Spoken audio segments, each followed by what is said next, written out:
So Ed, how did you get into college coaching?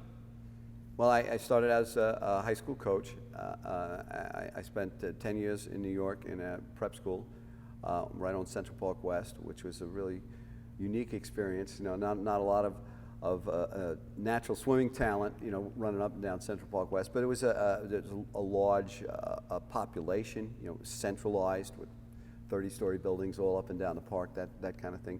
So I had access to a lot of young kids. And we developed a club team that really spanned two boroughs because I worked in Manhattan and I lived in Brooklyn. So I had a satellite team in Brooklyn and a satellite team in Manhattan. The difference between the satellite team I had and the satellite teams you see today is I coached both the satellites. You know, it would be jump on the IRT and for 50 minutes to the other satellite and then home after that.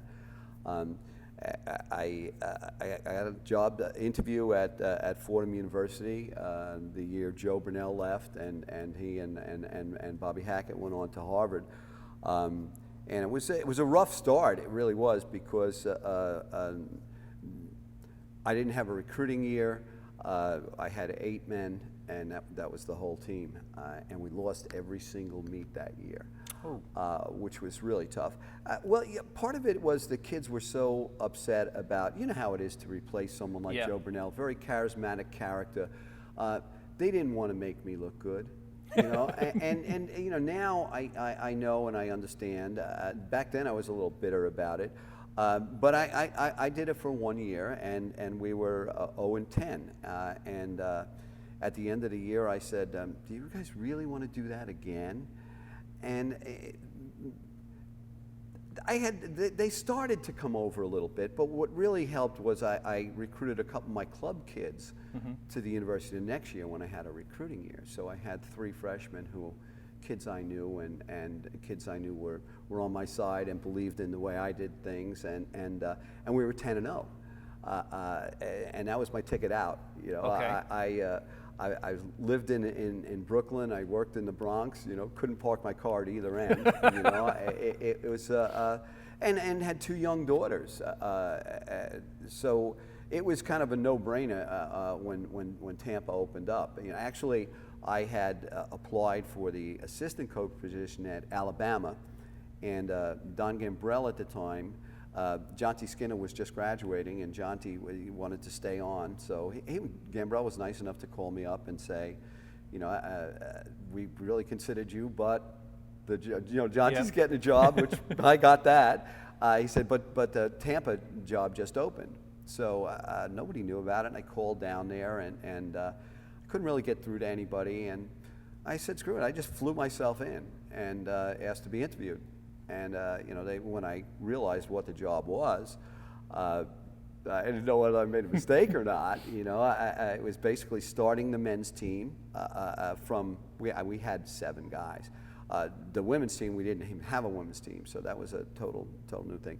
So I was the head men's coach, 7 or 8 guys. The start of the women's program and the head coach at Greater Tampa Swimming Association, all with no assistants. And I don't want to tell you how little money I came for. But like many things, it's what you make it. And it was a great opportunity. You know, my family grew at the university. My children became competitive swimmers after we came to Florida. And they were very successful, and they both went on to Florida State. And it's been really just the best thing that ever happened to me to come to Tampa. So Ed, you've had a chance to see, you've coached at the club level, the high school, the college level. Oh, absolutely. But you've seen a change. How much has not only the training, but all the nutrition side of it as well, the food side of it, how much has that changed since when you started to where you are today over at Tampa? Wow. You didn't mention parents. We'll get there. Trust me. That's changed. That's it's, if at all possible, has gotten crazier. I don't. You know, when it comes to the nutrition part, you know, my family is pretty good about it, but I don't really know what I see kids come in all the time with McDonald's and all kinds of sweet stuff, come onto the pool deck. I don't know, nutrition has made a difference. The coaching is different. The coaching is, everybody's smarter now. We don't just throw them in and the swim. I hire coaches at Greater Tampa, and if somebody tells the kids that get in and warm up 400 yards, like, whoa, can't we do it? Can't we tell them to do something? How about a breathing pattern? Yeah. And I think it's it's evolved to the point where we're probably doing a lot more coaching now and a lot less. You can't coach if the kid's got a 10-second interval. You can't coach a whole lot. Yep. So I think that nationally things have changed. That's the only explanation I have. I mean, we said once the suit era was over that we were never going to see fast swimming for another 20 years, and you're right. Bam, we forgot about that already. The acceleration is remarkable, absolutely remarkable. I think of my college times, and I look up and I don't know if I could help the University of Tampa in a dual meet on the girls' side. And I was pretty good. Yeah. It's evolved tremendously. Of course, the pools are faster, and the lane lines are better, and it's deeper, the nutrition part of it, I think it helps a lot of people. It helps my granddaughter. I mean, my granddaughter, she's thin as a rail and quick, and but that's her mom does that. It's not our coach. Yeah. I think that there a lot of people are aware of it, and a lot of parents are aware of it, but it's not certainly universal. I bet there's an awful lot of kids lived on McDonald's here who finaled in a bunch of events. Right, right. How much has technology changed since when you came on board to where you are today at the University of Tampa? Since when I came on board at the University of Tampa, yes. or the pools obviously are faster. I mean, there's no doubt about that. I'm not a big fan of the suit makes the person. I really don't. I remember.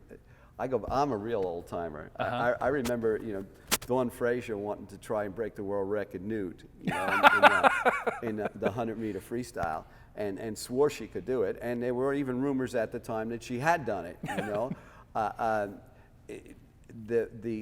I think the compression stuff helps a lot, especially with people who need help. I could start. I don't want to say some things on camera, but there are a lot of people who kids I coach, who I'll see swim slow, and all of a sudden you put the suit on them, they swim fast, and basically I'm talking about girls, but it's they would be much better off, I think, putting their body, making the boat that way without having to put the baloney package on it and tighten it all up. Eddie Reese said just a couple of weeks ago that the suits are making a big difference for his men. And I don't know if you believe it. It's true. It certainly is true for the people who believe it. But I think that a real solid guy, one of my sprint freestyle guys, I don't think it helps him in the 50 to have an extra couple of inches to the knee. But if they think so, then that's... It's a mental thing to them. Yeah, it really is. But for some kids, for the kids that are a little chubby, that it's you change the shape of the boat, and the boat goes faster. Well, Coach, thank you very much, and good luck next year. All right, thank you very much.